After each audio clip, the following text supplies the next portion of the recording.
अकोला महानगरपालिका निवडणुकीत प्रभाग क्रमांक 11 ड मध्ये महायुतीने प्रचाराचा वेग वाढवला आहे। भाजपचे उमेदवार राहुल कुमार चौरसिया यांच्या प्रचार कार्यालयाचे उद्घाटन खासदार अनुप धोत्रे यांच्या हस्ते जल्लोषात पार पडले। अकोला महानगरपालिका निवडणुकीच्या रणधुमाळीत प्रभाग क्रमांक 11 ड सध्या राजकीय घडामोडींच्या केंद्रस्थानी आला आहे। महायुतीकडून प्रचाराची अधिकृत सुरुवात करत भाजपचे उमेदवार राहुल कुमार चौरसिया यांच्या प्रचार कार्यालयाचे उद्घाटन मोठ्या उत्साहात पार पडले। या कार्यक्रमाला अकोल्याचे खासदार अनुप धोत्रे यांची प्रमुख उपस्थिती लाभली। ढोल ताशांचा गजर, कार्यकर्त्यांच्या घोषणाबाजी आणि नागरिकांची उपस्थिती यामुळे परिसरात निवडणुकीचे वातावरण चांगलेच तापले होते। उद्घाटन सोहळ्यात महायुतीच्या कार्यकर्त्यांमध्ये उत्साह आणि आत्मविश्वास स्पष्टपणे जाणवत होता। प्रचार कार्यालय हे केवळ निवडणुकीचे केंद्र नसून प्रभागातील नागरिकांच्या समस्या ऐकून घेण्याचे आणि संवाद साधण्याचे माध्यम ठरेल असा विश्वास यावेळी व्यक्त करण्यात आला।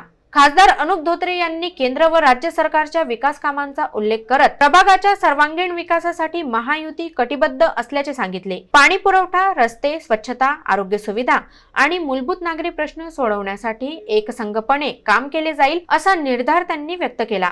प्रचार कार्यालयाच्या उद्घाटनानंतर प्रभाग क्रमांक 11 ड मध्ये प्रचाराला अधिक धार येणार असून महायुतीने या प्रभागात विजयासाठी पूर्ण ताकद लावल्याचे स्पष्ट संकेत मिळत आहेत।